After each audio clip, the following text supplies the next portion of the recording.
Eu acho que o nosso grande vilão aqui vai ser a internet, tá? Vou logo avisando a vocês, porque as coisas aqui não estão muito boas, não. Mas a gente vai fazendo como conseguir. E aí, enfim, eu estava falando, né? Não sei como a gente vai começar isso, mas acho que é importante a gente se conhecer e posso começar. Meu nome é Richardson Loureiro. Eu sou psicólogo formado na UFES. Para quem não viu a live lá no Instagram, né? Sou formado na UFES em 2019. Desde que a graduação acabou, eu comecei a pesquisar um pouco mais sobre questões relacionadas a questões étnico-raciais.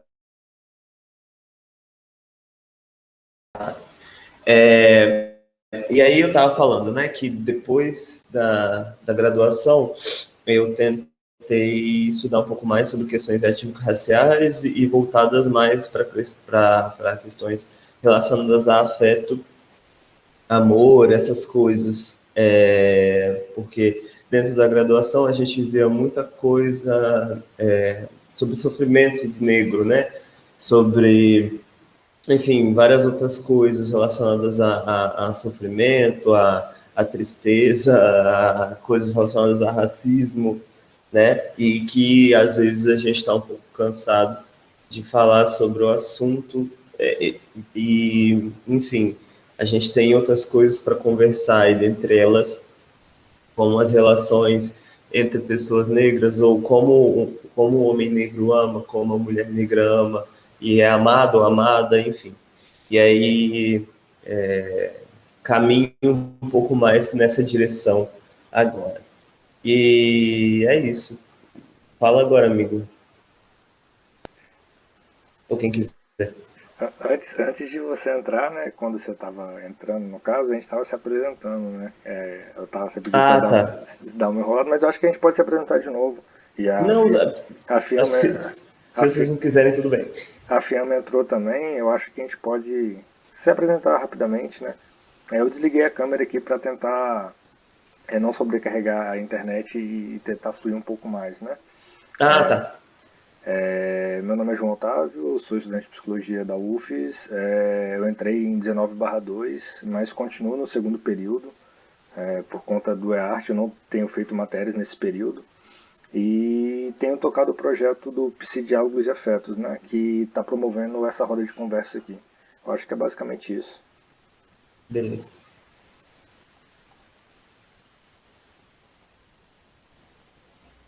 Eu me chamo Sara, tenho 18 anos, sou estudante de psicologia também na UFES, estou no primeiro período e é isso. Bem-vinda.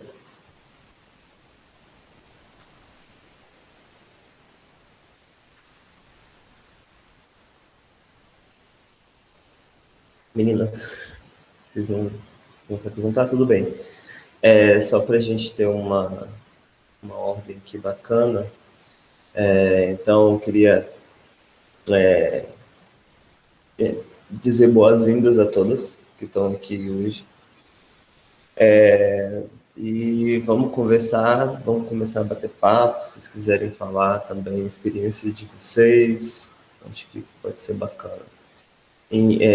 Bom, como a gente começou... Amigo, vou começar então, tá?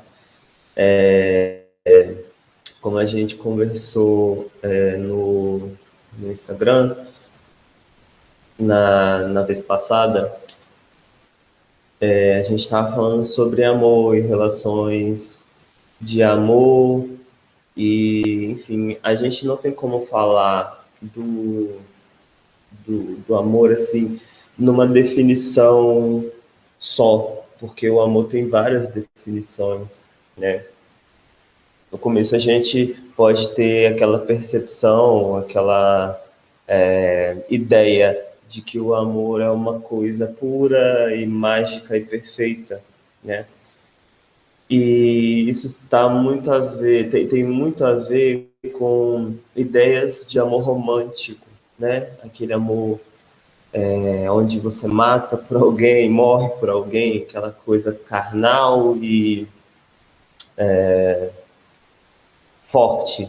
E aí, enfim, tem esse tipo, o amor do sofrimento, a metade da laranja, enfim, tem várias definições, então a gente teria que se debruçar em muitas delas, né, para poder falar de amor de uma forma um pouco mais densa.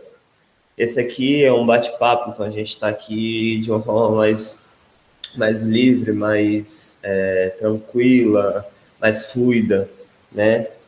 E isso é muito bom, porque pode fazer com que a gente consiga falar um pouquinho de cada um desses, caminhar por outros lugares também. E aí, enfim. Bem-vinda, Fiamma. Enfim, então, essa ideia de amor romântico, ela se alastrou, né, na sociedade, e aí a gente vive muito ela ainda hoje em dia, né? Só que existem outros caminhos, e aí, para a gente conseguir entender sobre o assunto, a gente precisa, né, estudar um pouco mais, ler um pouco mais, e enfim, conversando com o João, antes da ideia da live, né, eu falei sobre esse livro aqui, não sei se vocês conhecem, Porque Amamos, do Renato Nogueira, que foi um livro que eu li porque eu sou muito fã do trabalho do Nogueira e me interessa sobre o assunto, então, perfeito, para mim foi perfeito. E aí, enfim, li sobre o livro, aliás, li o livro, li sobre um pouco do que ele fala no livro, né? Porque é um livro muito bom, quem não leu, eu aconselho a leitura, recomendo a leitura, porque ele vai falar de amor usando algumas lendas, alguns contos, mitos, enfim, é muito bem escrito, né? E aí, tipo, li, gostei e falei, por que não a gente não usar esse livro para conversar um pouquinho, né? E aí, enfim, dentro do livro, ele traz alguns conceitos de amor, algumas histórias, alguns contos, e aí, tipo, faz a gente pensar, né? Amor é igual a felicidade, assim, você ama, você é feliz necessariamente. E a questão do amor objetal, né? A gente estava até conversando sobre isso na live na vez passada. O relacionamento chaveiro, o João nunca tinha ouvido falar desse termo. Eu não sei se outras pessoas usam, mas eu costumo usar muito para falar de alguns tipos de relação, algumas relações que existem, né? Mas enfim, no começo do livro, né, o Renato ele traz um pouquinho sobre a questão do amor visto e falado por outra pensadora muito importante, que é a Bofun Somé. E aí a Somé vai trazer dentro do livro e da obra dela, O Espírito da Intimidade. Quem não leu, também recomendo a leitura, porque é muito bom, sobre os povos, o povo da Gara, né? É um povo de África, de onde a Somé faz parte, né?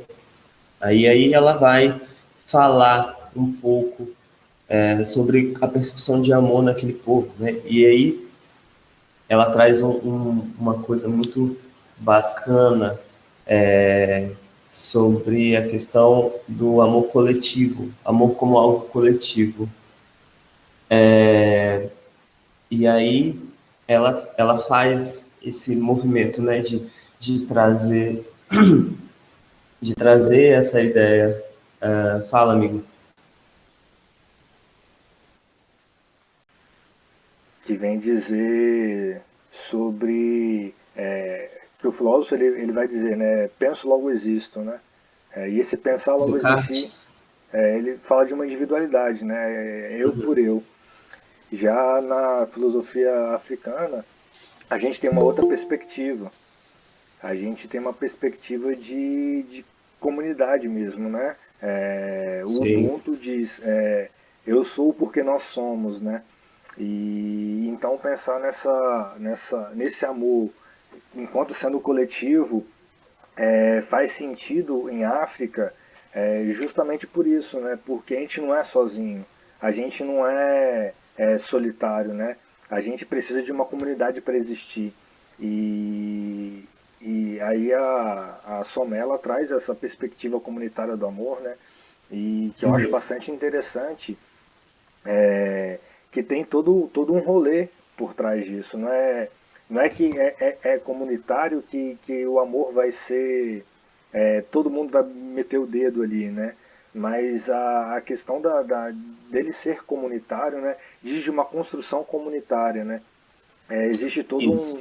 um processo comunitário em comunidade para que esses casais se juntem, né? Eu acho que, Isso, exatamente. eu acho que minha Exatamente. contribuição por hora é isso. Ah, tá bom.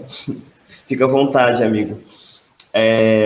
E aí, enfim, o João trouxe uma coisa muito importante, a questão do Ubuntu, nessa filosofia Ubuntu. Com certeza a gente já ouviu falar sobre, mas é importante também dar uma parada e uma lida nisso, né? Entrar nisso é bem importante.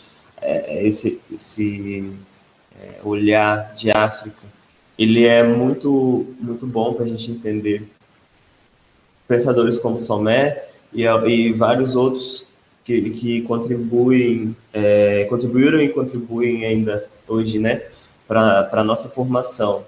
E que, infelizmente, dentro da academia, a gente não consegue encontrar tanto, né, tantos textos, tantos diálogos sobre eles. Hoje, talvez, isso tenha começado, assim, mas falando da minha época de graduação, que não tem muito tempo, já que eu entrei em 2014 e saí em 2019, a gente teve pouquíssimos momentos de diálogos de textos de pensadores negros, negros e negras. Então, infelizmente, a gente precisa pesquisar por conta própria. Então, é por isso que a gente compartilha isso, porque a gente precisa que esse conhecimento chegue a muito mais pessoas, né? E por isso que momentos como esse são tão importantes. Mas, enfim, o João fala uma coisa muito bacana, que é essa questão da coletividade relacionada ao amor e à formação de casais, enfim. Não é, tipo, como se as pessoas, enfim,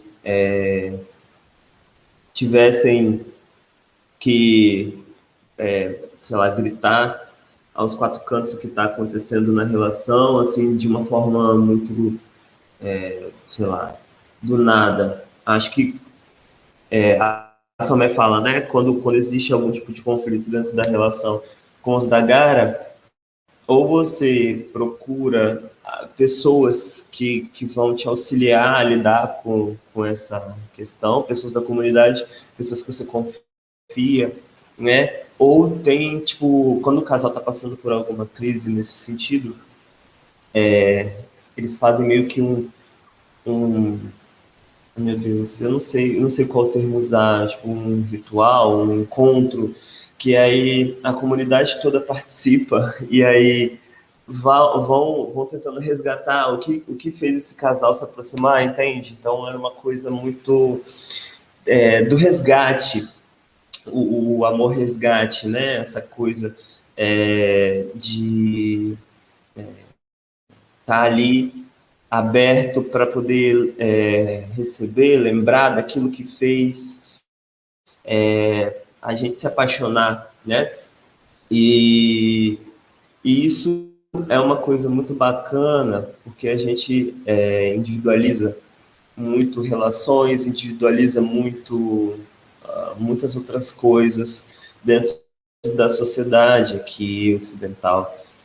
E aí, quando a gente pensa o coletivo, talvez as coisas elas podem funcionar de uma maneira diferente, mas funcionar de uma forma um pouco mais efetiva, enfim, funcionar de uma outra maneira, mas uma maneira que também é válida, uma maneira que também é importante.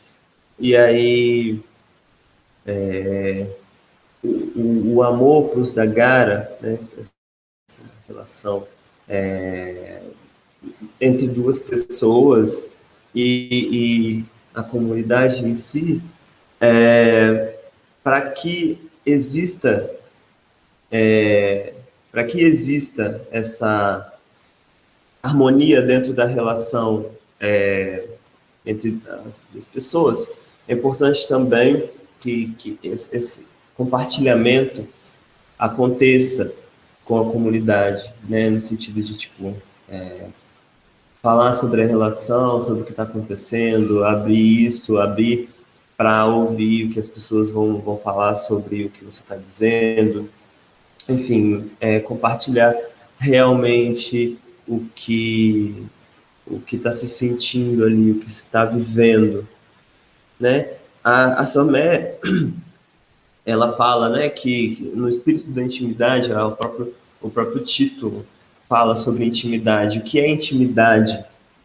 Né? O que é você criar intimidade com alguém? É você conhecer essa pessoa. E às vezes as pessoas podem parar e se perguntar se pessoas que se relacionam com, né, amorosamente, podem parar e perguntar assim: será que eu realmente conheço a pessoa que eu estou me relacionando? Será que de fato essa pessoa é como eu acho que ela é? Porque, enfim, a gente tem idealizações, a gente tem expectativas, a gente tem várias coisas nesse sentido, assim, que podem moldar uma pessoa na nossa cabeça, a forma que a gente acha que ela é, a forma que a gente queria que ela fosse, principalmente. E isso é extremamente perigoso, porque a gente acaba mascarando a nossa visão, tipo, tampando a nossa visão para o que a pessoa realmente é. Exatamente. Eu vou só terminar aqui, e quem quiser falar, escreve aí, que aí a gente vai batendo papo. E aí, enfim, essas expectativas, essas coisas que a gente coloca na frente dessa pessoa para que ela seja a pessoa que a gente queria que ela fosse, acaba atrapalhando a intimidade, a criação da intimidade, porque a gente precisa deixar de lado essas expectativas para conseguir conhecer essa pessoa. E às vezes as pessoas não querem conhecer essa outra pessoa da forma que ela é, porque é muito melhor, entre aspas, que ela seja o que eu acho que ela é. Porque para mim vai ser muito mais gostoso. Imagina se dar conta que a pessoa que eu tenho do meu lado, que eu me relaciono, tem vários defeitos, tem inseguranças, tem, sei lá, N coisas.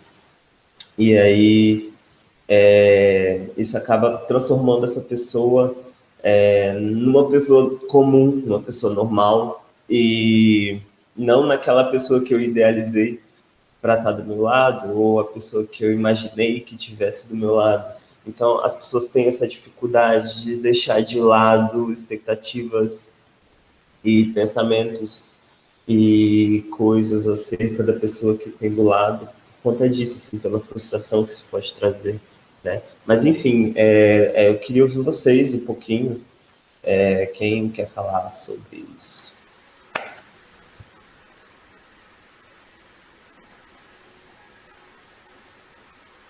Ninguém? Já que ninguém tá, o pessoal tá com vergonha, eu vou começar então, né? Você diz, né, dessa questão da intimidade, né, do criar intimidade e o quanto que isso é difícil, né? E Sim. porque a gente cria um imaginário da pessoa, né? A gente tem aquele imaginário e tem a pessoa real, né? Isso. E muitas vezes são duas pessoas completamente distintas, né? E nesse sentido, como é que a gente pode de fato conhecer essa pessoa com a qual a gente está se relacionando, né? O diálogo ele é muito importante, né? O diálogo ele é essencial para que a gente consiga se aprofundar nesse conhecimento e poder também não colocar as nossas expectativas acima de tudo, né? Mas sim sempre tá rebaixando as nossas expectativas, né? No sentido de que a gente, no geral, a gente supõe muito e conversa pouco. Total. E se a gente tem esse diálogo com mais frequência, se a gente consegue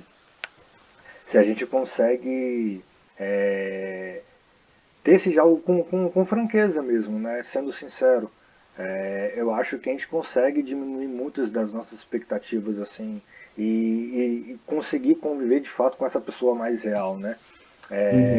De fato, né? Ninguém é perfeito, ninguém vai ser perfeito. E eu acho que a compreensão disso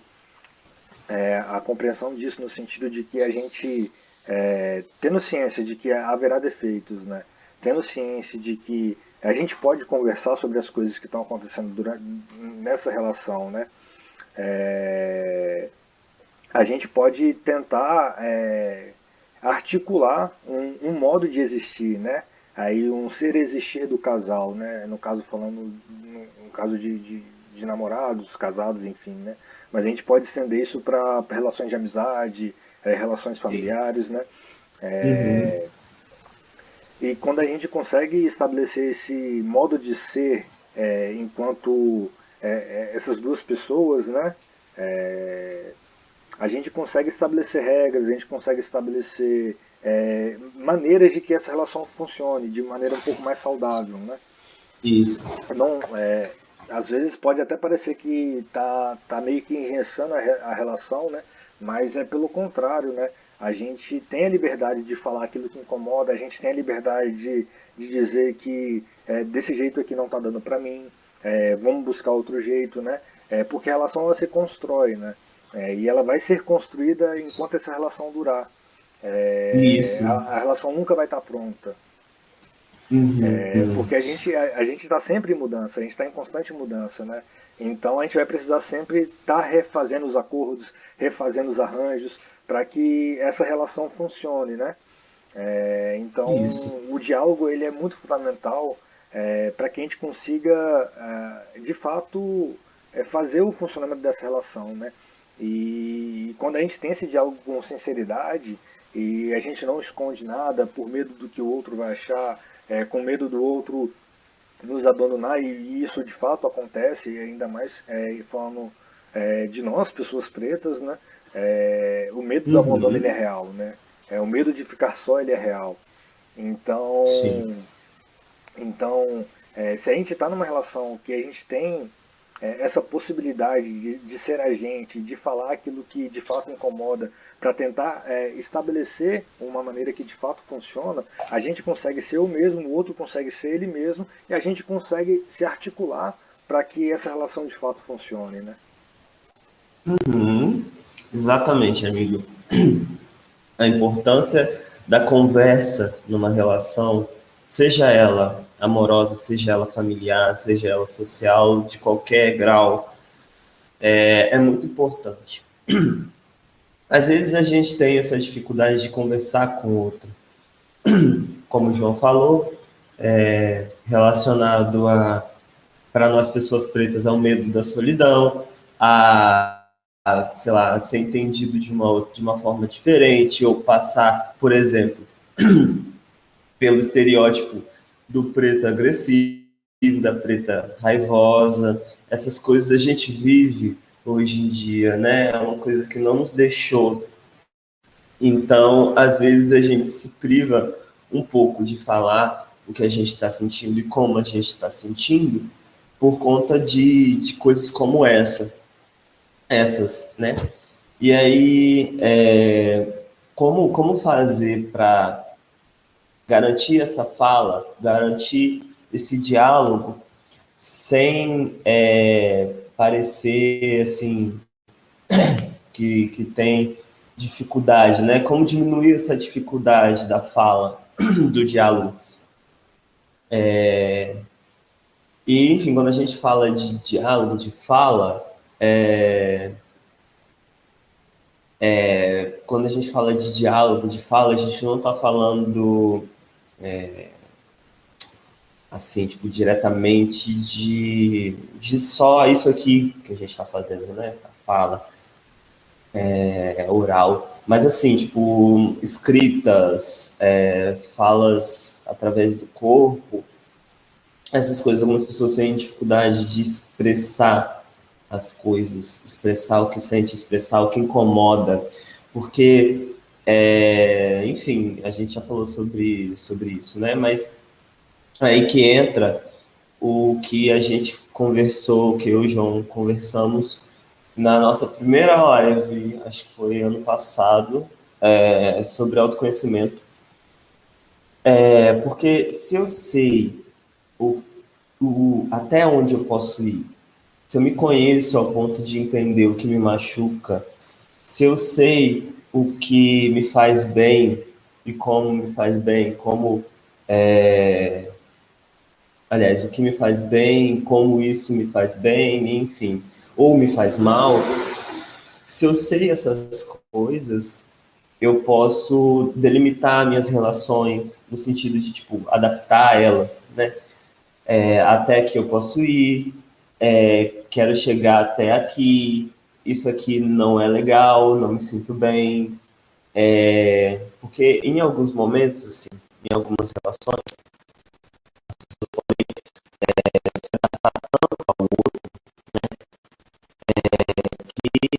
acaba aceitando algumas situações que são muito ruins para ter o outro do lado trazendo, sei lá, eu sofri mais em outras relações, consegue caminhar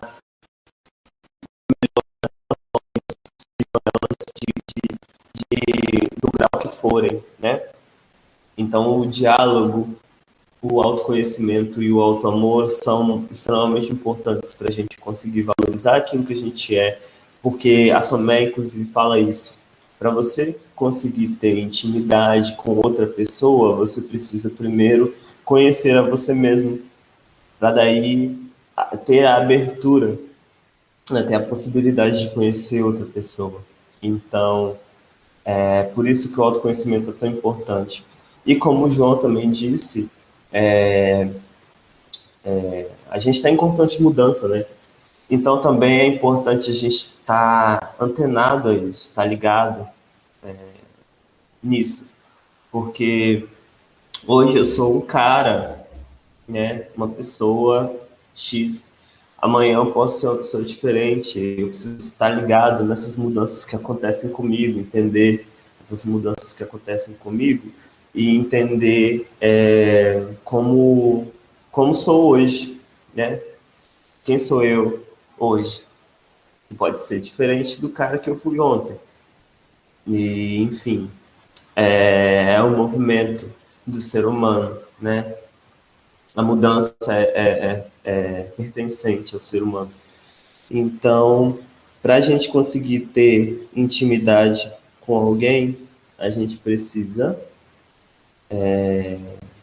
se conhecer, precisa se amar, precisa conhecer os nossos defeitos, conhecer os nossos pontos positivos, entendê-los, enfim, até para conseguir mudar eles, algumas coisas que nos incomodam, a gente precisa primeiro aceitar a existência, né?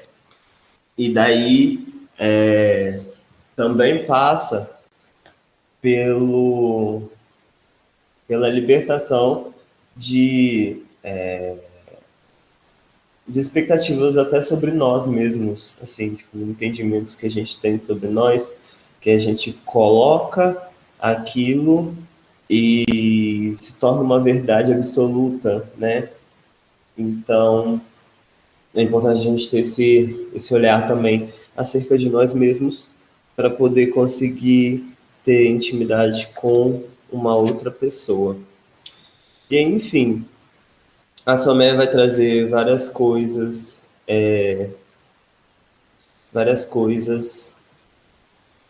além disso que a gente conversou aqui, mas talvez a gente possa fazer isso com o texto dela, né, com o espírito da intimidade. Mas, enfim, caminhando um pouco sobre essa questão, alguém tem alguma pergunta, algum ponto dessa parte para comentar?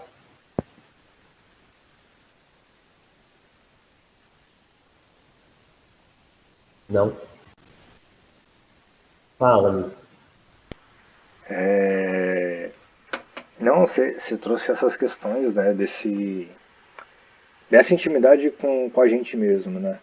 E eu acho que tem alguns pontos importantes para a gente trazer quanto a isso, né? Porque é um rolê difícil esse trem de aceitar a gente, mano.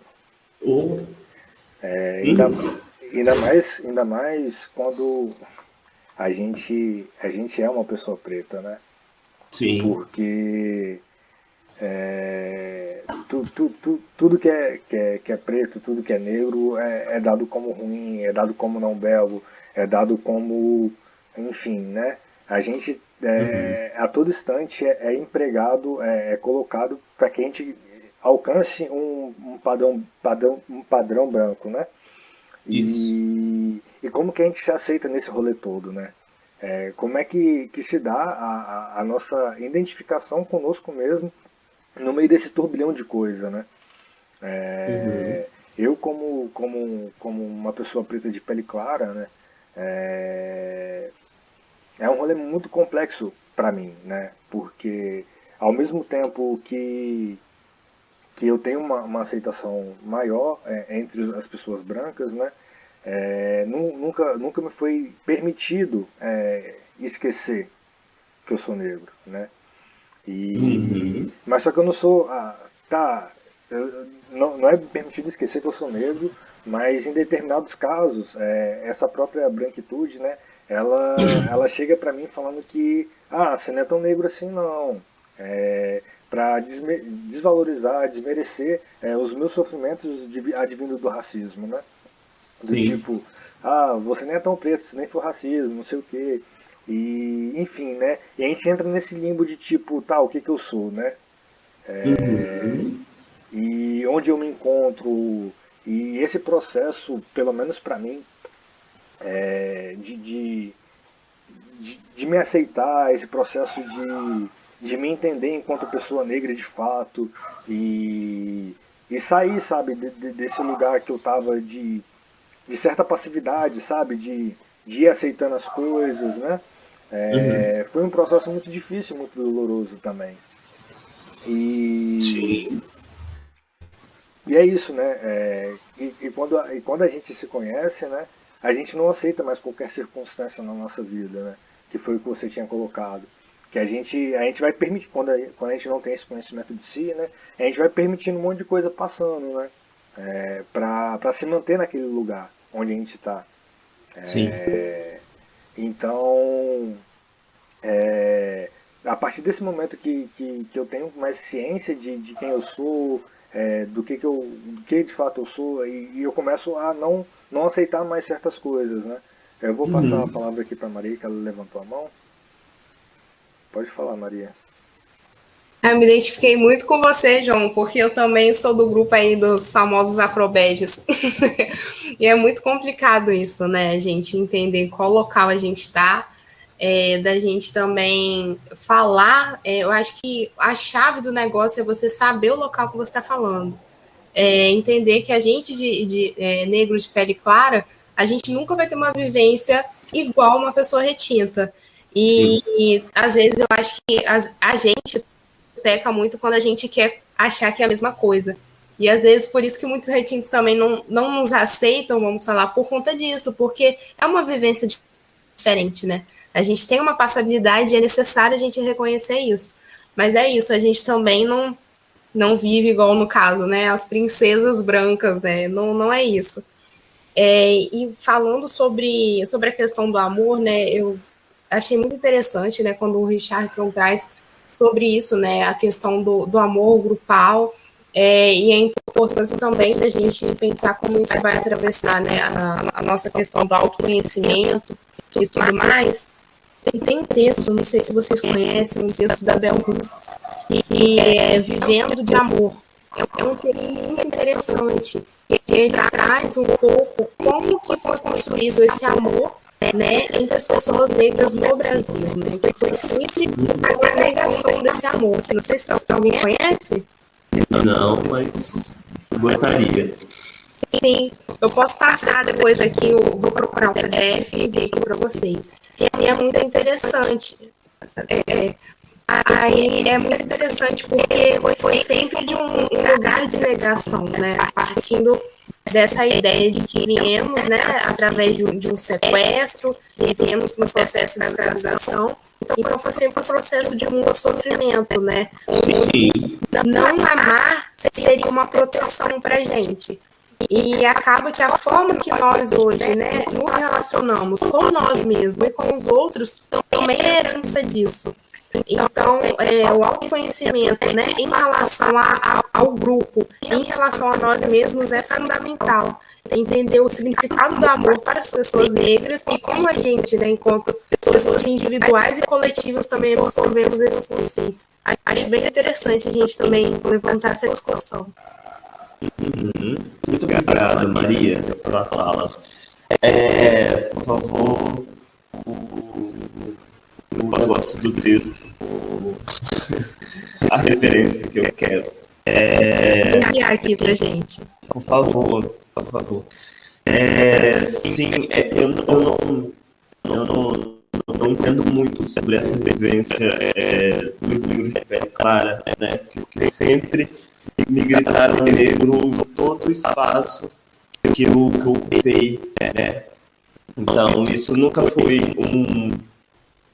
uma dificuldade para mim, né? A questão, acho que é entender entender como as pessoas estavam me cantando negro, né? Porque normalmente é de um jeito muito pejorativo, né? Como o João trouxe, de um jeito muito negativo, até a palavra negativo tem, enfim, esse começo, né? Negativo, enfim, estava pensando que agora estou viajando outras coisas, mas enfim. Então, é muito importante ouvir de vocês o que vocês sentem, como vocês sentem, porque aumenta também a vivência do povo negro aqui, né? E aí, enfim, bem bacana. Muito obrigado pelo comentário dos dois. A gente vai caminhando aqui, mas, enfim, se alguma coisa sobre autoconhecimento, sobre auto-amor, sobre afeto, sobre coletividade ainda a gente pode voltar. Porque as coisas elas vão amarrando uma nas outras.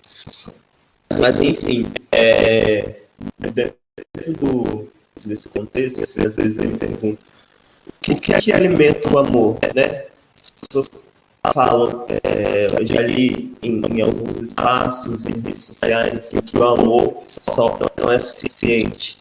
O que vocês pensam sobre isso? Sobre essa frase? Tudo bem, então vamos continuar. Eu vou. Tá lá? Eu espero para ver se alguém vai falar, mas eu falo.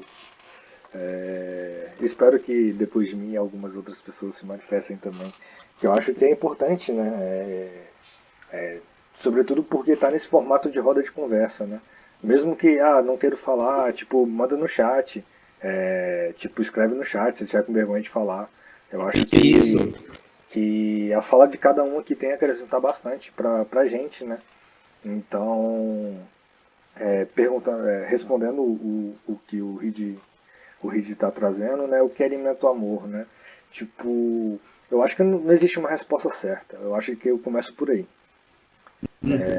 Porque cada relação vai ser uma relação diferente, vai ser construída de uma maneira diferente, né? Então, não adianta eu tentar replicar um modelo ideal de relação. Isso não vai dar certo, né? E quanto o amor, só o amor não basta, né? Tipo, beleza. Eu entendo o que essa frase quer dizer, no sentido de que, de fato, se a gente só idealizar esse amor romântico, de fato não vai bastar. Aí eu estou trazendo um tipo de amor específico para esse debate, né? Como a gente falou no começo, a gente tem diversos tipos de amor, né? Dependendo da cultura, da localidade, né? A gente vai ter diversas concepções de amor, né? E pensando em Brasil, onde a gente está embebido dessa realidade, desse amor romântico, né? Sobretudo passado nos filmes de comédia romântica, né? Desse amor que vale tudo para se tê-lo, né? Se for só esse amor, de fato eu acho que não vai bastar. Porque aí vai faltar intimidade, vai faltar o diálogo, vai faltar uma série de coisas que são necessárias para dar sustento a esse amor, né? Eu até tinha anotado aqui, né, da sua fala anterior, eu não sei se foi da sua fala anterior ou se foi alguma coisa que eu estava pensando já em falar, né? Mas que o cotidiano, ele é uma parada bem complexa. Quando a gente vive com alguém, né? Se a gente vive em comunidade, se a gente vive em casal, o cotidiano ele é muito complexo de ser vivenciado, né? Não é uma parada simples e vai estar tudo mil maravilhas sempre, né? Então existe um certo jogo de cintura para se vivenciar nesse cotidiano. Aí eu vou fazer um resgate aqui do que o Nogueira, num outro texto dele, ele vai dizer, né, de uma tecnologia ancestral chamada malandragem. A gente precisa dessa malandragem, desse jogo de cintura, para conseguir fazer com que esse relacionamento ele sobreviva. Porque às vezes, mano, o amor de fato não vai bastar. Eu posso amar a pessoa o quanto for, mas se ela me trair, se ela tentar me matar, eu amo ela. Isso vai bastar? Só o amor vai bastar? Existem uma série de outros fatores que a gente precisa levar em consideração, uma série de outros fatores que são necessários para a gente pesar isso, né? Então, assim, não, o amor não vai bastar. Só o amor, né?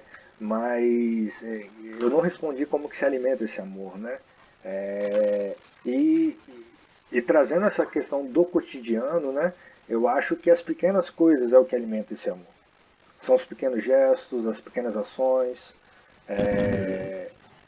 Porque às vezes no começo, e o Nogueira, eu acho que ele, se eu não me engano, ele traz isso no livro dele do Porquê Amamos, né? Que no começo é mil maravilhas, então a gente faz muitas coisas, a gente se desdobra para apresentar muita coisa, porque a gente está naquele processo de conquista, de apaixonado, com aquela paixão muito em chama, e esse período ele passa, né? E como é que se constrói depois disso? como é que se dá continuidade depois disso, né? Uhum. Então, assim, Sim. é preciso, de fato, acionar essa tecnologia da malandragem para a gente tentar driblar as dificuldades, para a gente tentar ver os caminhos possíveis e necessários para que a gente consiga, de fato, fazer viável essa relação.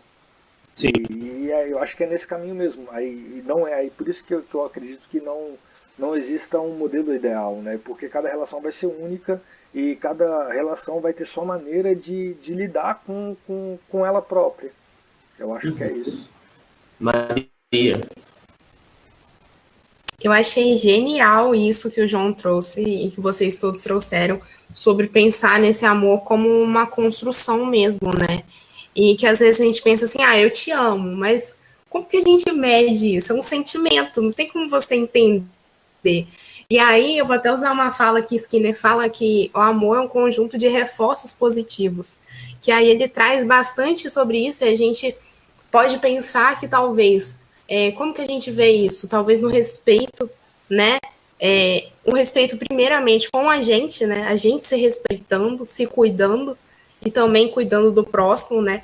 E pensar como a gente não precisa, né? Como a gente, no caso, precisa fazer isso primeiramente com a gente, né? Entendendo, assim, o que é o amor, o que é essa aceitação, para conseguir aceitar e também amar o outro, né? Através do respeito, da boa comunicação, né? De uma certa responsabilidade, né? Afetiva e tudo mais. Eu acho muito interessante a gente pensar nisso, né? Que não é algo que é algo assim que é muito abstrato, mas a gente também pode tentar praticá-lo, vivenciá-lo nesse dia a dia, assim.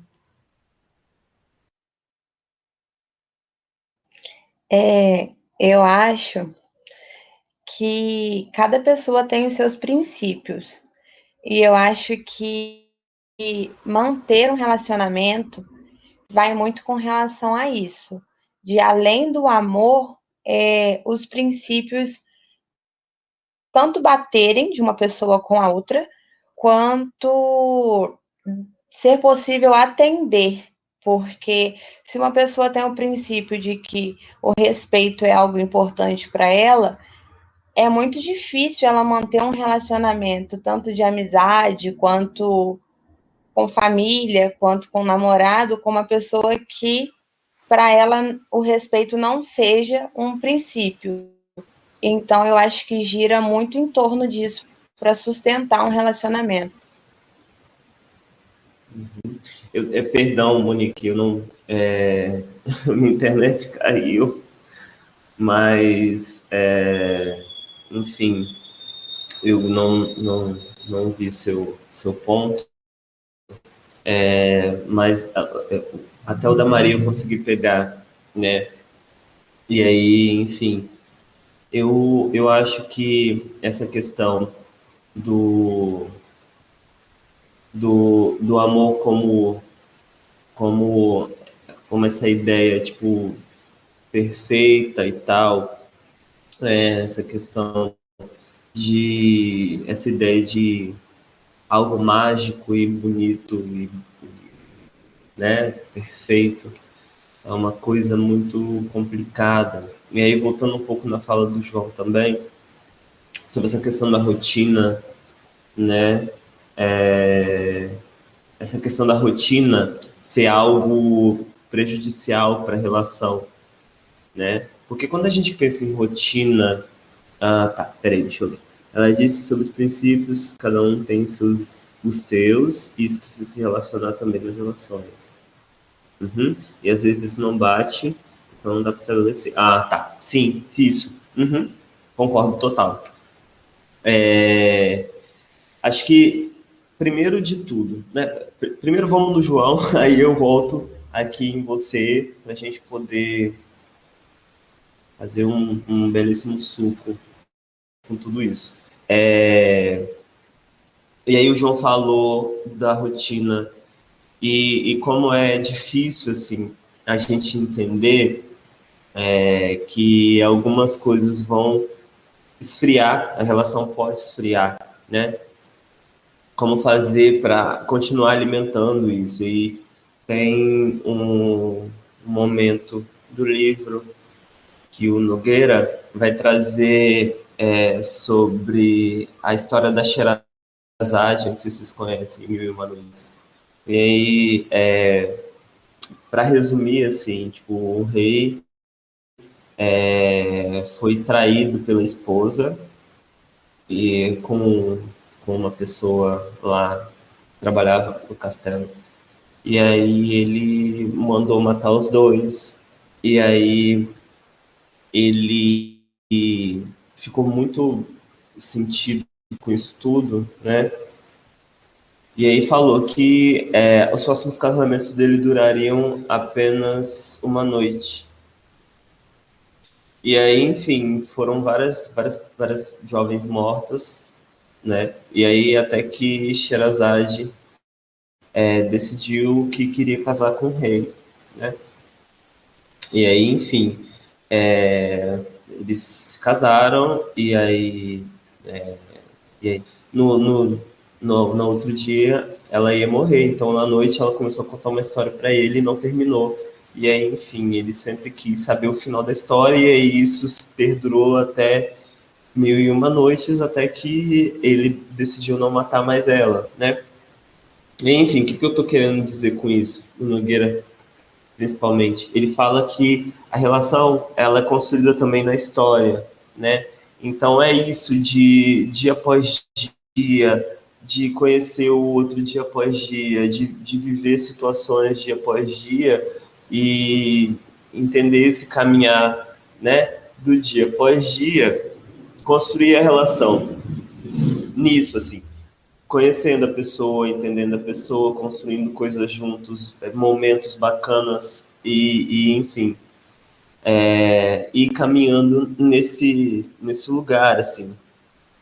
E aí ele traz uma frase aqui no livro, que eu vou lê-la, né, que casa bem com o que o João disse.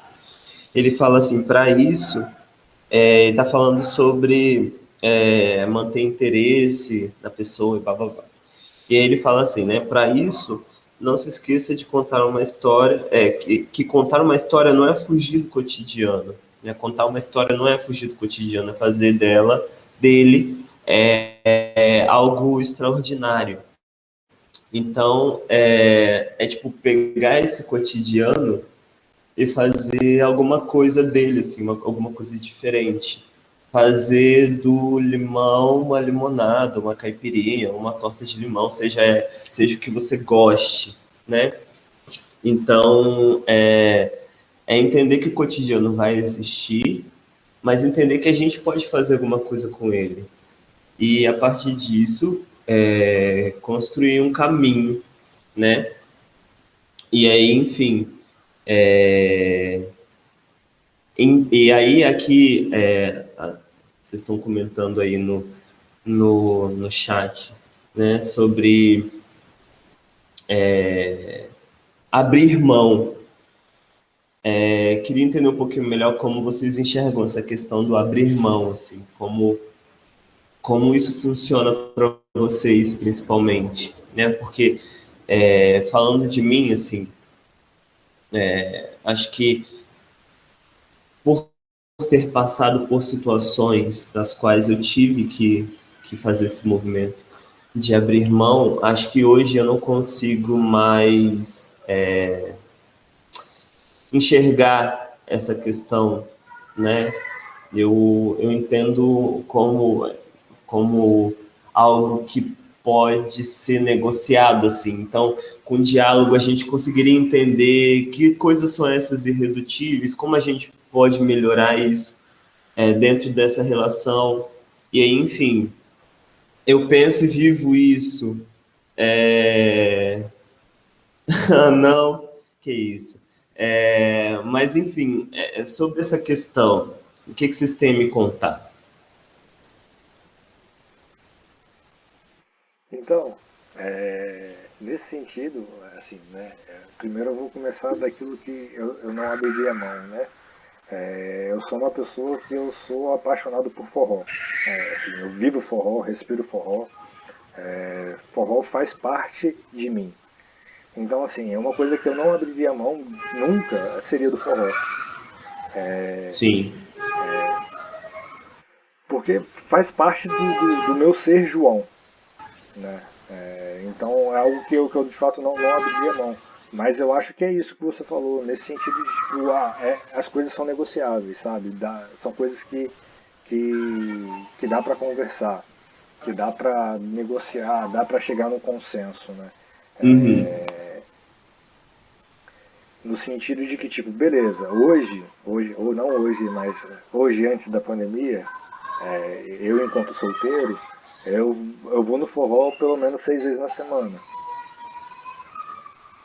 Então, assim, eu entendo que quando chegar o momento de eu me relacionar,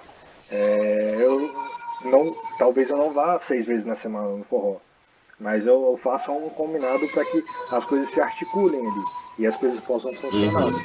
Eu não abro mão do Sim. forró, eu não deixo o meu forró de lado, que faz parte de mim e é necessário para mim, na minha existência, mas a gente faz uma conciliação naquilo que é possível para que o casal também exista, né? Porque Uhum.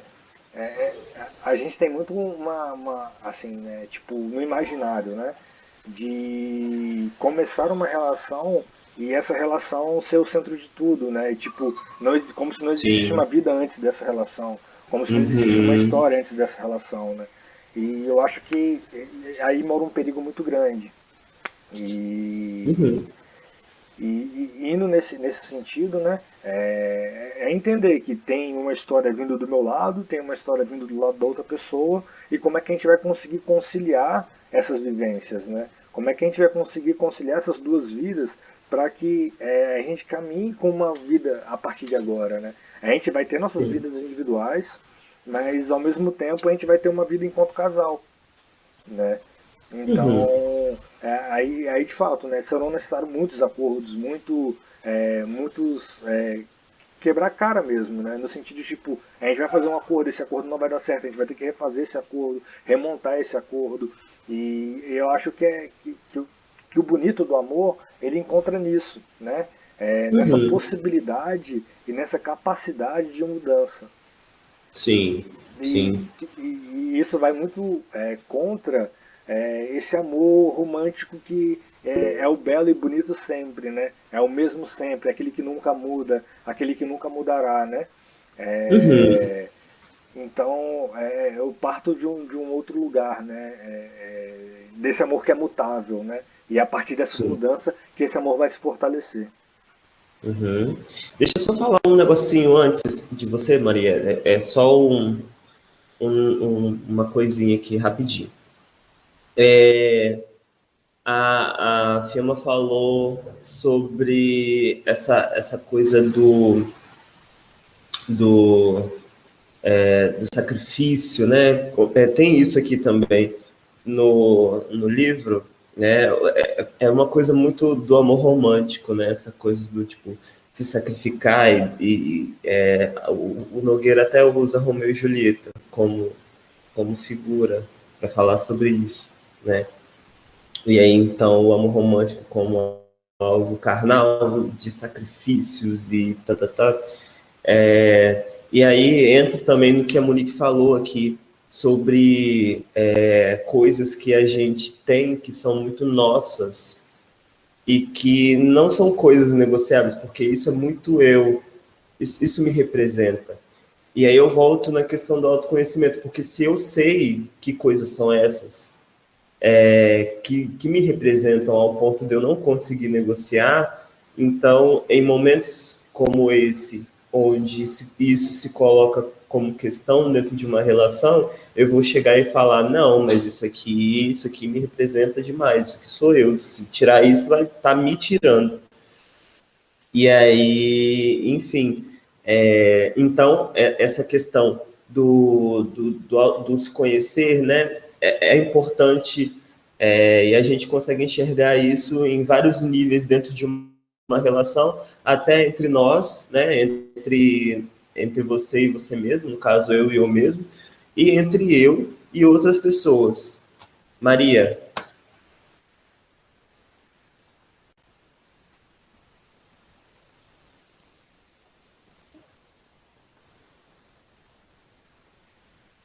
Opa, gente, desculpa a demora. Eu acho assim que isso também, né, que a gente tá trazendo, que as meninas trouxeram e tal, mostra também uma face, né, desse amor, que é como a mulher preta, ela ama e ela é amada, né? Que são duas esferas ali de opressões que estão, né, nessa negociação, que é a questão do racismo e a questão do sexismo também. E aí, quando a gente vai pegar a ideia, vamos supor, de em qual lugar a mulher preta fica, né? Pensando numa pirâmide, ela vai ser ali a base, né? O homem preto ele vai estar ali desejando a mulher branca, e ali, mais uma vez, ela vai ser, né, preterida tanto pelo homem branco, que vai olhar ela simplesmente como um objeto né, de hipersexualização e tudo mais, e também para aquele homem preto que ele vai querer construir uma família pensando em clarear, né, a sua família, né, que é bem que traz aquela pintura, a retenção de campo, né, que é bem interessante a gente pensar sobre isso. Então, muitas vezes, nós, mulheres negras, a gente acaba realmente fazendo esse movimento que as meninas falaram, de se anular, de se rejeitar, por pensar assim que esse amor pra gente já não é algo comum, né? Já não é algo que é tão fácil. Então, a qualquer detalhe ou coisas que a gente interprete como amor, acaba se anulando, né? Como a Monique falou e as meninas falaram, deixando coisas que pra gente são importantes, simplesmente por esse medo, talvez, de ficar sozinho, ou achando que esse básico ou que esse pouco pode ser tudo. Também. É muito interessante a gente refletir sobre isso. Total, João. Fala aí. E depois eu vou comentar um pouquinho sobre o que ela falou. Beleza. Não, eu até já tinha anotado aqui para trazer isso para a conversa, né? E a Maria, ela traz isso também, né? A gente, no Brasil, a gente vive ainda, né, um processo muito eugênico, né? De embranquecimento da população, né?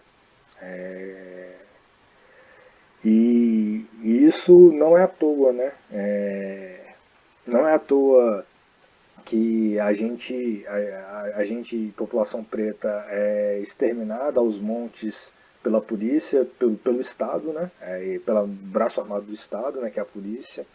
Não à toa que a gente é criminalizado por qualquer coisa e a todo instante. Tudo é motivo de levar a gente para a cadeia, tudo é motivo para atirarem na gente. E tudo isso não é à toa, né? É parte de um projeto mesmo. E quando a Maria traz dessa relação, né, me vem muito forte, né, e foi isso que eu notei, né, que o amor preto ele cura, né, no sentido de que não romantizando esse amor preto como a salvação do mundo, né, mas no sentido de que a gente é negado a esse amor a todo instante. Qualquer amor, né? A gente é negado ao amor, né? E, sobretudo, o amor preto. A gente não é incentivado a nenhum instante a nos relacionar enquanto pessoas pretas, né? Pessoas pretas se relacionando, né? E por que isso, né?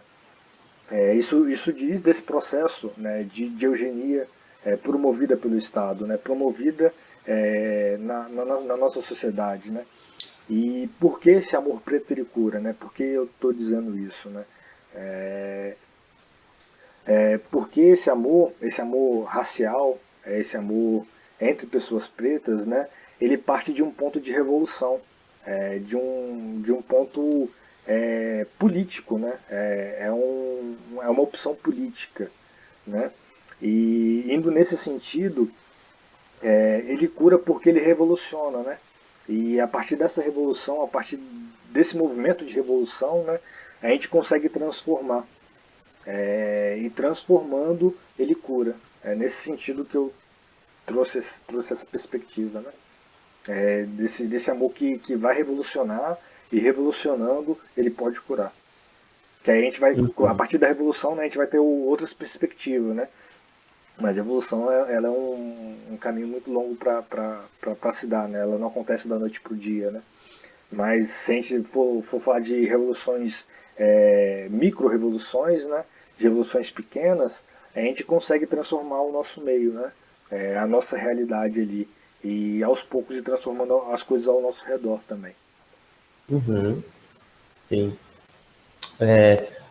Uma vez eu vi uma moça que me segue, e eu sigo ela no Twitter, que ela falou, tipo, que o amor preto não cura. O amor preto não cura. O que cura são... O que vai curar mesmo é a revolução, como você falou. Então, é o que se faz dessa relação, é como se porta dentro dessa relação, como se constrói essa relação entre duas pessoas que têm, que vivem situações que são parecidas, que vivem, enfim, coisas parecidas, mais similares do que entre pessoas interraciais. Então, eu achei isso muito bacana, o jeito que ela trouxe isso. Porque às vezes é vendido como o amor preto, né? Como se fosse aquele prêt-à-porter, aquela coisa feita a priori, uma coisa extremamente mágica e revolucionária e perfeita, pronta e mágica. Mas a gente lembra, né, que é uma relação, e como uma relação tem conflitos, tem discordâncias, tem coisas que envolvem, né, que está ali dentro como qualquer outra relação. Então, o ato revolucionário dessa relação entre duas pessoas, que o Estado quer morto, que várias coisas acontecem no dia a dia, que é deixado de lado, que tem a possibilidade de amor diminuída, juntando tudo isso, assim, tipo, a união entre essas duas pessoas é uma coisa revolucionária, e a revolução pode trazer essa possibilidade de uma cura de alguns maus, de algumas coisas que acontecem no dia a dia, né? E aí, voltando agora um pouquinho na Maria, no que ela disse sobre a mulher negra, eu acho muito bacana ouvir isso, porque pouco, pouco se dá abertura, né? Pouco se tem dado abertura para ouvir as mulheres negras e o que elas sentem, como elas vivem, como elas amam, né? E aí, enfim, só que não, assim, tipo, isso é unânime, ótimo. E aí eu queria ouvir um pouco mais de vocês, assim, também. Eu não sei se tem pessoas LGBTs aqui, eu sou gay. E como homem preto gay, eu tenho, enfim, determinadas vivências em outros tipos de relação não hétero, né? E aí isso funciona de uma outra forma dentro de uma relação homo, entre pessoas, né, do mesmo gênero ali. É bem diferente, né, essa coisa relacional, né? Falam entre homens, entre mulheres, enfim. É um outro diálogo, né, que a gente precisa fazer, talvez. Mas é bem interessante, foi muito interessante ouvir o que vocês falaram, Maria, Monique, João. Eu não sei se tem alguém, mais alguma coisa que vocês queiram comentar sobre esses pontos, a gente pode talvez caminhar um pouquinho mais.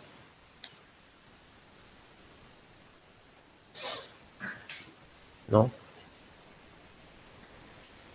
Ok. Enfim, caminhando um pouco mais no livro e na obra do Nogueira, ele vai trazer alguns outros pontos que são bastante interessantes da gente focar também. Ele fala sobre o amor policonjugal, por exemplo. E aí, poliamor e relações que são mais que duas pessoas.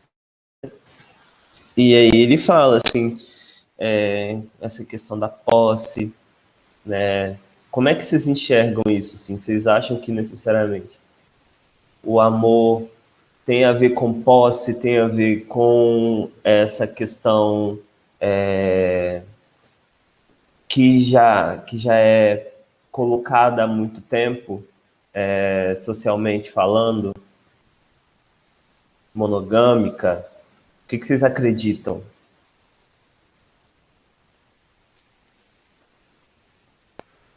Então, eu acho que o amor não tem nada a ver com posse, não, mano. Eu acho que é o contrário disso. O amor tem a ver com liberdade mesmo, sabe? E quanto ao que eu acredito, eu não sei ainda não, mas até então a monogamia. Mas aí é porque é o que é imposto, né? Mas não sei, tipo, o que serve pra mim ainda. Não tenho ideia. Então é isso. Não tenho muito o que falar sobre isso não, mas quanto ao acreditar no que é o amor, né? O amor eu acho que é liberdade, né? No O sentido amor de é liberdade. que no sentido de que a gente não tá preso, sabe? A gente tá, quando a gente te ama ali, tá amando uma pessoa e tá construindo algo com ela, né?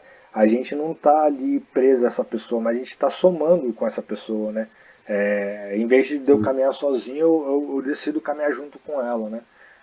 Mas eu caminho a minha vida, ela caminha a vida dela, mas a gente vai trilhando esse caminho lado a lado, né? E a gente vai se ajudando naquilo que é possível, naquilo que dá para fazer, né? A gente se Sim. constrói junto, né? Eu acho que é nesse sentido. E aí não tem nada a ver com posse, né? Uhum. Porque a gente caminha junto, mas às vezes a gente vai precisar se separar para se encontrar lá na frente, a gente vai pegar caminhos diferentes ali, e as coisas precisam ser conversadas, né? E aí volta na questão do diálogo, né? As coisas precisam ser conversadas sempre, né? Sim. E é um trem muito difícil esse trem de conversar, mano. Tipo, eu tenho uma dificuldade imensa de conversar sobre as coisas. Por mais que não pareça, eu esteja falando pra caramba aqui, né? Eu Mas a tenho gente fala dificuldade. muito, amigo. Enfim, vou deixar essa fala aqui. Se alguém quiser mais falar, fique à vontade. Uhum. É... Luciano falou alguma coisa. Uhum. Realmente agradeço pelo convite. Uhum. Tá. Enquanto mulher branca. Uhum. Uhum. Sim, que isso. A gente agradece a presença aqui também. O que eu estava falando? Até perdi. Sobre essa questão da poligamia, né? E sobre a conversa. O que o Nogueira traz aqui no livro, ele usa um mito bem bacana de Xangô, Oxum, Obá, e aí vai trazer a relação dos três, né? E essa, na verdade, vou dizer dificuldade, mas talvez dificuldade não seja a palavra certa, assim. Mas a construção da relação entre os três, que é muito difícil, assim, aí envolve posse, envolve ciúmes, enfim. Relações têm possibilidade de desenvolverem ciúme nas pessoas, né? Por conta de alguma relação com posse, desenvolvimento de sentimento de posse, né? E quando a gente entra nessa questão da posse, é uma questão muito complicada, pelo menos para mim, assim, porque falando do ponto de vista de uma pessoa preta, né? Como Maria trouxe aqui, relacionada à mulher negra, quando a gente às vezes entra o João também falou sobre isso, quando a gente entra em alguma relação, né? E essa relação é uma relação muito difícil, muito complicada. Enfim, acontecem determinadas coisas. A gente se mantém nela, às vezes, pelo medo de ficar sozinho, né? A gente aceita algumas coisas por medo da solidão. E aí entra essa questão do ciúme, porque se a gente pensa um pouco, nosso medo de ficar só, às vezes, pode refletir no comportamento de ciúme, porque tem esse medo da perda, né? De uma relação que a gente tem ali, às vezes, nem por amor, nem por, sei lá, carinho, mas pelo contexto social, pelo status. A gente até conversou, eu e o João, a gente conversou sobre isso na última live, né? Eu queria ouvir um pouquinho mais de vocês acerca disso, assim. E aí, foi aí que eu usei o termo relacionamento chaveiro, né? Eu não sei se vocês já ouviram falar sobre isso ou foi uma coisa que eu inventei, mas eu tenho quase certeza que eu já vi isso em outro lugar. Mas, enfim, uma relação chaveiro, um relacionamento chaveiro, é quando você vive uma relação tipo, você se sente como um chaveiro, como algo a ser mostrado, assim, tipo, a pessoa está com você por estar com você para que as pessoas vejam que ela está com você e às vezes nem tem amor envolvido ou nem nada parecido, é só uma coisa objetal, né?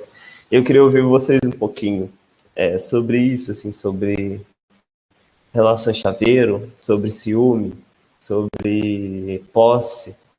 Vocês já viveram situações como essas? Fala, amigo. Então, assim, o que eu posso dizer? Eu não acho, pelo menos assim, não que eu tenha percebido, né? Que eu tenha vivenciado algo nesse sentido, né? De tipo, de eu estar numa relação em que a pessoa só tivesse ali pra me mostrar que estivesse namorando comigo, né? Pelo menos eu não consigo enxergar dessa forma, né? Tipo, e os meus relacionamentos de namoro, né? Eles foram todos anteriores à minha consciência racial tá um pouco mais crítica, né? Então, se aconteceu eu não percebi, mas eu acredito que não tenha acontecido nesse sentido. E de fato, mano, tipo, acontece muito disso, né? De tipo, as pessoas namorarem pra falar que estão namorando, né? De trazer essa questão de mostrar mesmo, né? De ostentar essa relação que, tipo, é uma relação às vezes vazia, né? Às vezes eu fico me perguntando assim, amigo, qual é a atividade de estar só para algumas pessoas? O que você pensa acerca disso? Qual é a sua vivência acerca da solitude, de estar só? Você consegue ver bem com você mesmo? Tem algum tipo de dificuldade nisso? Tá, eu vou perguntar primeiro o que seria esse viver só, né? Porque tá, é só não estar namorando, é só não ter nenhum tipo de relacionamento afetivo sexual, só não. Enfim, qual o sol que a gente está falando aqui? Eu acho que o Reed travou. Você conseguiu me escutar, amigo? Tô de volta? Voltou. Você me escuta? Escuta. Ah, tá. A internet aqui. Enfim, Você conseguiu me escutar? tô te ouvindo. Não, mas antes, você escutou o que eu falei? Não. Tá, eu vou repetir aqui sucintamente, né? Eu tô querendo, você me perguntou, né, como é que eu entendo e lido com essa questão da solitude, né? Eu Sim. pergunto o que seria ficar só? Só em qual sentido? Só de só não namorar? Só de não ter nenhuma relação afetivo sexual? Ah, tá. Quando eu falo só, né, viver só, tá muito mais colocado ali dentro de um viver bem consigo mesmo. Porque tem boto fé. pessoas que têm dificuldade de viver bem com elas mesmas e aí precisam entrar em relações, estar com alguém, estar junto de alguém para poder se misturar com essa pessoa e viver uma vida diferente, porque às vezes tem dificuldade de entender, de aceitar aquilo que é e como é. E aí, enfim, conheço pessoas que vivem, passam por isso. Eu já fui uma pessoa dessas. E aí, enfim, mas eu queria ouvir outras pessoas. Boto fé. Não, eu precisava entender o que seria esse ficar só, né, para poder responder com mais precisão aquilo que você está perguntando, né. Assim, eu vou dizer o que eu acho, né, porque eu sempre tive uma relação muito boa comigo mesmo, assim. Sim. Então, para mim sempre foi muito de boa ficar comigo mesmo, né. Eu nunca tive esse problema, né, de ficar só comigo mesmo, né. Eu, inclusive, gosto muito de ficar só comigo mesmo, né. Preciso desses espaços, assim, eu com eu, né. Então, nesse sentido, eu não tenho muita dificuldade, né, mas eu imagino que seja um sentido de poder, de fato, olhar para si, né. Porque quando a gente fica com a gente mesmo, né, a gente olha muito pra gente. E eu acho que está muito relacionado com essa questão do se conhecer, né? Talvez possa ser um medo de se conhecer de fato, né? E aí tem a imagem real de si e a imagem suposta, imaginária de si, né? E você, por não querer conhecer essa real, você fica nessa imaginária e foge desse contato com o real, né? Então acho que pode ser muito nesse sentido, né? Mas eu não tenho essa vivência porque eu gosto de ficar comigo, né? Tipo, eu gosto de estar eu e eu. Sobretudo quando eu tô cuidando do meu cabelo. Aí, nossa, eu entro em um outro mundo, velho. Tipo, esquece o mundo. É um movimento de aproximação, né? Bem bacana. Eu sei o que você está dizendo, porque eu tive cabelão durante muitos anos, né? Eu sou uma pessoa cortada há pouco tempo. E aí, enfim, mas é bem bacana poder ouvir outras pessoas sobre o assunto. Por quê? Porque, para mim, assim, o que passava nesse campo da... Peraí, eu perdi o que eu estava falando. Ah, tá. Sobre essa questão do estar só, né? Eu tinha muita dificuldade de estar só, porque eu achava que, partindo daquele rolê do amor romântico, né, da metade da laranja, que o necessário era que você estivesse junto de alguém, porque senão você não ia ser uma laranja completa, você ia ser só metade. E aí, e foi isso durante muito tempo, né? E depois que eu tive a oportunidade de me conhecer, de me entender, eu fui perceber que a presença de um outro, de uma outra, na nossa vida é importante, desde que não se torne uma regra de vida, que a gente consiga caminhar sozinho, entender que a chegada de um outro, de uma outra, é para um momento a mais, assim, é para umas vivências a mais na nossa vida, e não uma prioridade, né? Quando a gente se coloca em prioridade, quando a gente entende nossos sentimentos, entende quem a gente entende nossos limites, voltando lá no autoconhecimento, a gente também deixa de lado um pouco dessa necessidade de um outro, assim, tão gritante, assim, como algo, uma demanda social, seja por demanda social, seja por idealizações, então a gente consegue deixar um pouco de lado isso e enxergar um pouco mais quem nós somos, entender a nossa companhia, entender quem chega na nossa vida, quem a gente quer manter, quem a gente não quer, enfim, N coisas. Fala, amigo. Pensando nisso, né? Tipo, pensando nisso, né? Você traz essa questão, caramba, fugiu agora. Eu esqueci qual questão que é, mas eu sei que eu quero falar ainda. Mas vocês vão entender conforme eu vou falando. Essa questão do amor romântico, né? Que diz, né, dessa metade da laranja, dessa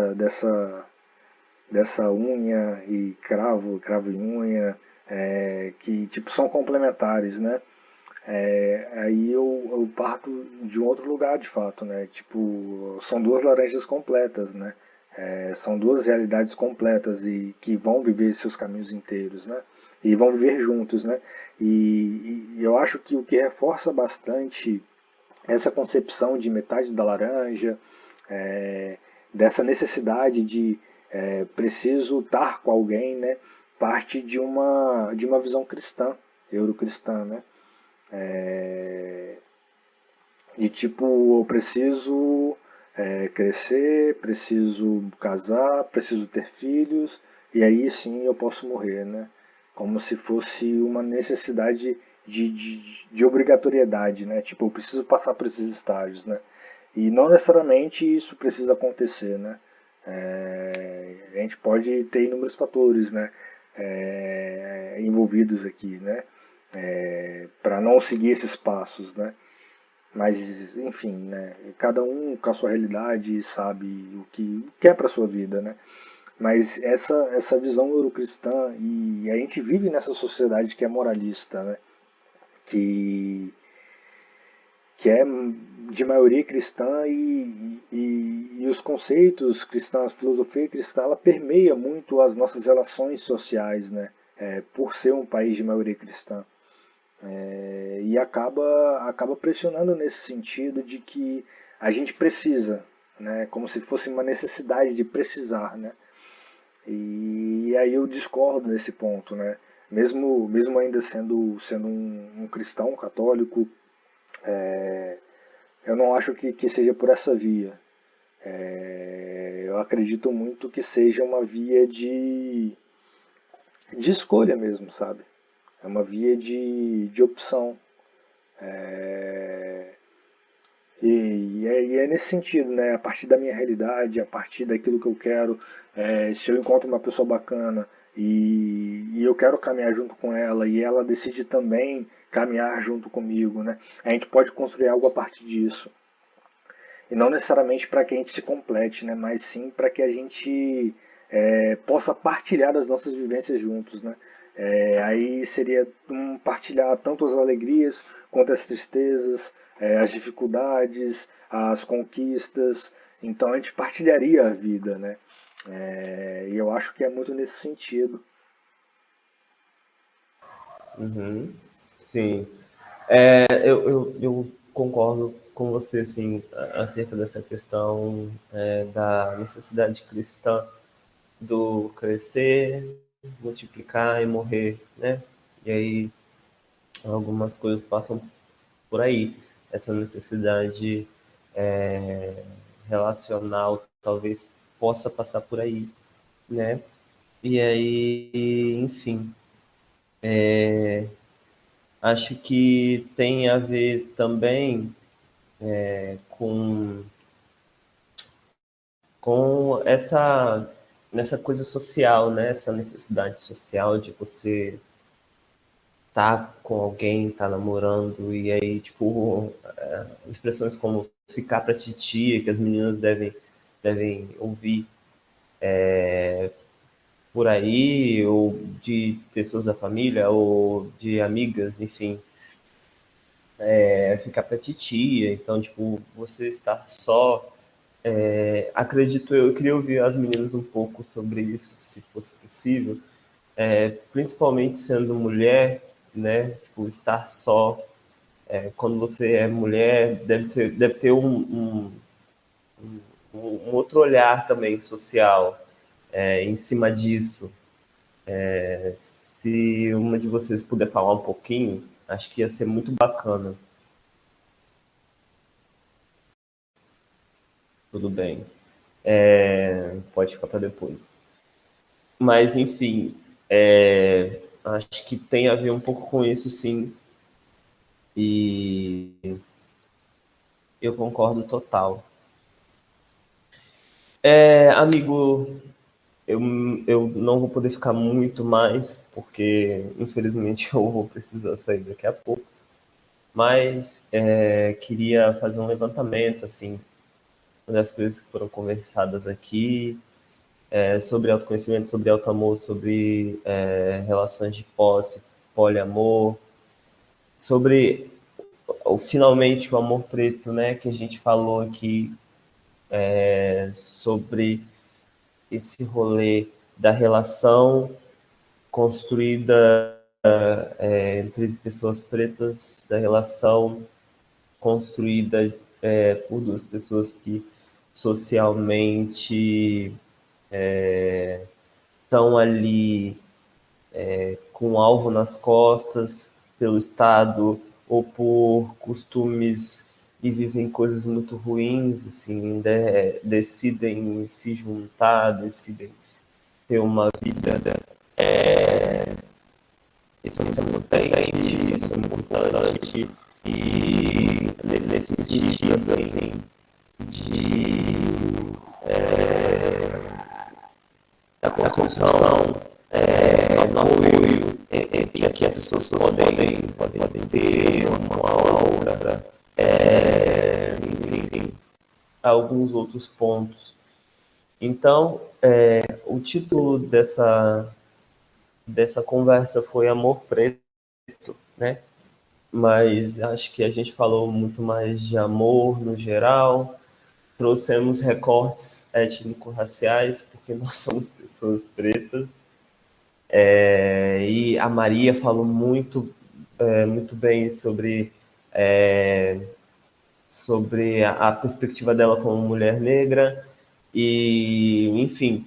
Então o que fica vamos nos ouvir mais dentro da comunidade negra, vamos estar mais abertos a discussões como essa que envolvem amor, vamos pensar modelos de relações, compartilhar modelos de relações, poder construir dentro da nossa vivência das relações que a gente tem, a possibilidade do compartilhamento, a abertura para que as pessoas possam também participar, abertura para a intimidade e para o social. Fala aí, amigo. Então, nesse sentido, você trouxe agora, assim, e eu acho que a gente pode ir finalizando, sim. Desde já agradeço a sua presença de novo. É a terceira vez que a gente está aqui tentando construir essa conversa e eu acho que dessa vez fluiu e fluiu muito bem, assim. Foi excelente a gente ter feito em formato de roda de conversa, que a gente teve pessoas que puderam agregar e tiveram outras vozes também na nossa conversa também, que eu acho que foram importantes. Agradeço a vocês que vieram e estão aqui desde o começo. Muito obrigado mesmo. E complementando isso que você estava falando, né? Beleza, a gente falou de amor no geral, a gente fez recortes raciais, porque de fato a gente está falando de amor preto, né? E a gente vai falar de amor no âmbito geral também. E a gente trouxe também recortes no âmbito racializados, né? Porque a gente está falando desse amor que é preto, né? E nesse sentido, complementando isso que você estava trazendo aqui agora, a gente também tem uma tecnologia muito antiga que a gente pode estar utilizando para fortalecer nossos laços, né? que é o quilombo, que é a gente se aquilombar, que a gente pode fazer esse movimento de se unir, sabe? Enquanto povo em resistência, em luta, para a gente construir laços de afetos aqui, nesse ambiente, sabe? E essa tecnologia ela não é à toa, né? Ela não existiu à toa e ela não é resgatada à toa, né? Não sei qual autor que traz, resgata esse modo de existência e de resistência, né? Que resgata e reatualiza ele. Não sei qual autor que faz isso, mas eu sei que existe e é necessário para a gente, né?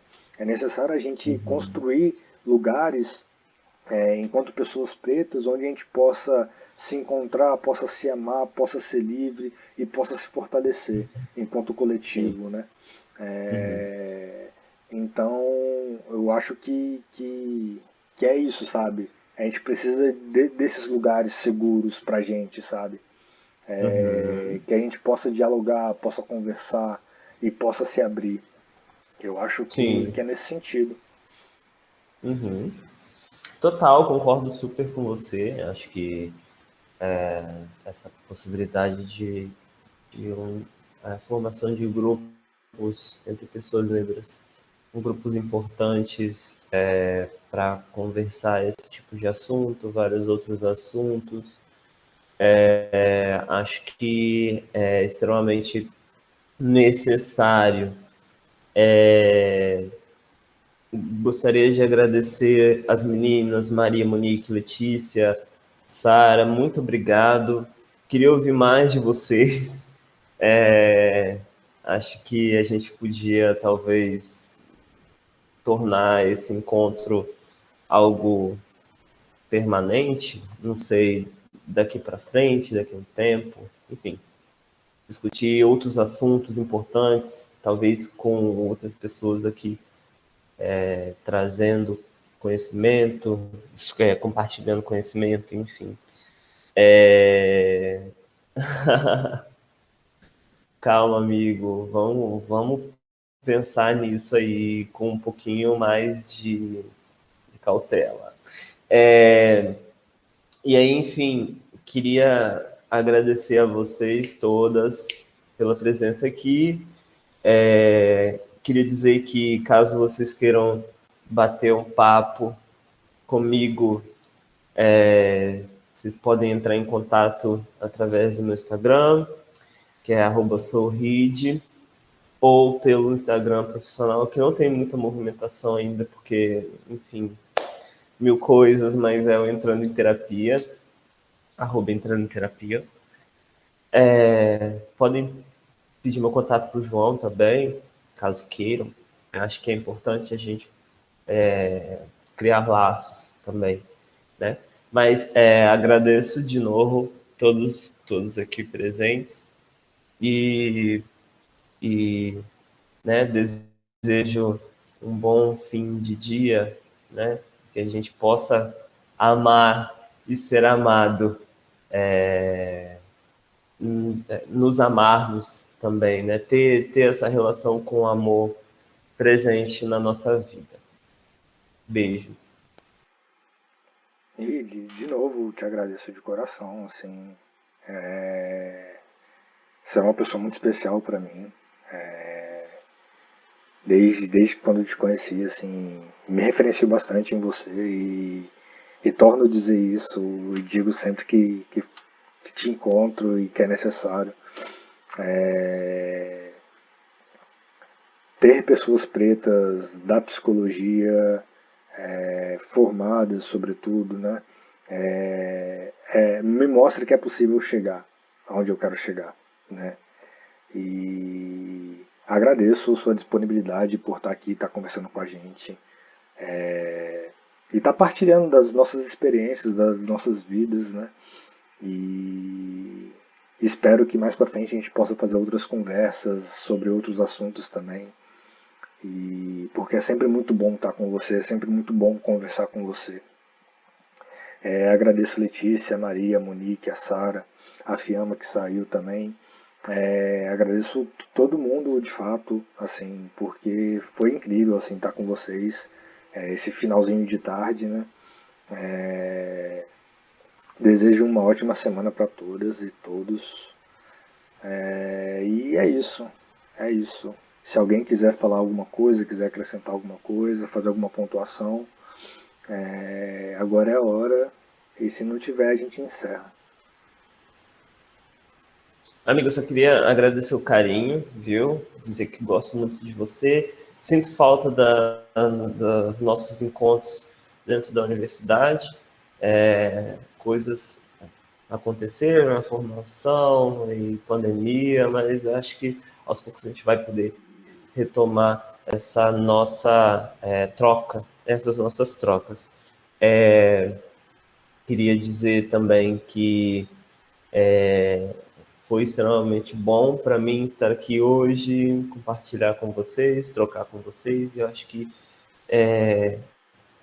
para mim é também muito bom, muito formador, né? Eu gosto muito de estar em espaços como esses. Então agradeço mais uma vez a presença de vocês todos e todas e deixo meu abraço, meu beijo e a gente se encontra quando puder, né?